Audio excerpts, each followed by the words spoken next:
بسم اللہ الرحمن الرحیم۔ السلام علیکم۔ حضور اکرم صلی اللہ علیہ وآلہ وسلم شب معراج میں بیت المقدس کی طرف جاتے ہوئے مصر کے قریب ایک مقام سے گزرے تو انہیں نہایت ہی اعلیٰ اور زبردست خوشبو آنے لگی۔ آپ صلی اللہ علیہ وآلہ وسلم نے حضرت جبرائیل علیہ السلام سے پوچھا کہ یہ خوشبو کیسی ہے؟ جواب ملا کہ فرعون کی بیٹی کی باندی مشاطہ اور اس کی اولاد کی قبر سے آ رہی ہے۔ پھر حضرت جبرائیل علیہ السلام نے اس کا قصہ بیان کیا کہ مشاطہ فرعون کی بیٹی کی خادمہ تھی اور وہ خفیہ طور پر اسلام لا چکی تھی۔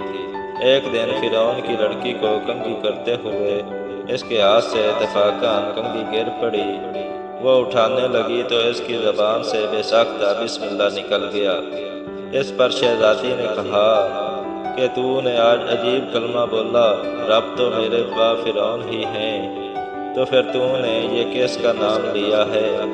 اس نے جواب دیا، فرعون رب نہیں بلکہ رب وہ اللہ ہے جو مجھے اور تجھے اور خود فرعون کو روزی دیتا ہے۔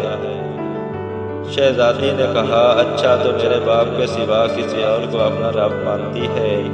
اس نے جواب دیا، ہاں، میرا، تیرا اور تیرے باپ سب کا رب اللہ تعالیٰ ہی ہے۔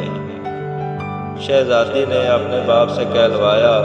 وہ سخت غضبناک ہوا اور اسی وقت اسے برسر دربار بلوا بھیجا اور کہا، کیا تو میرے سوا کسی اور کو اپنا رب مانتی ہے؟ اس نے کہا کہ میرا اور تیرا رب اللہ تعالیٰ ہی ہے جو بلندیوں اور بزرگی والا ہے۔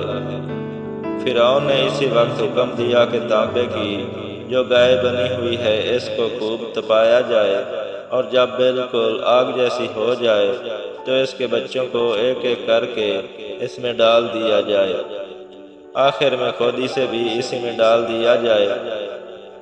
چنانچہ وہ گرم کی گئی۔ جب آگ جیسی ہو گئی تو حکم دیا کہ اس کے بچے کو ایک ایک کر کے اس میں ڈالنا شروع کرو۔ اس نے کہا، بادشاہ ایک درخواست میری منظور کر، وہ یہ کہ میری اور میرے بچوں کی ہڈیاں ایک ہی جگہ ڈال دینا۔ اس نے کہا، اچھا، تیرے کچھ حقوق ہمارے ذمہ ہیں اس لیے یہ منظور ہے۔ اس کی دونوں بچیاں اس کی آنکھوں کے سامنے اس میں ڈال دی گئیں اور وہ فوراً جل کر راکھ ہو گئے۔ پھر سب سے چھوٹے کی باری آئی جو ماں کی چھاتی سے لگا ہوا دودھ پی رہا تھا۔ فرعون کے سپاہیوں نے اسے گھسیٹا تو اس نیک بندی کی آنکھوں تلے اندھیرا چھا گیا۔ اللہ تعالیٰ نے اس بچے کو اسی وقت زبان دے دی اور اس نے بآواز بلند کہا، اماں جان افسوس نہ کر، اماں جان ذرا بھی پاس و پیش نہ کر، حق پر جان دینا ہی سب سے بڑی نیکی ہے۔ چنانچہ انہیں صبر آ گیا۔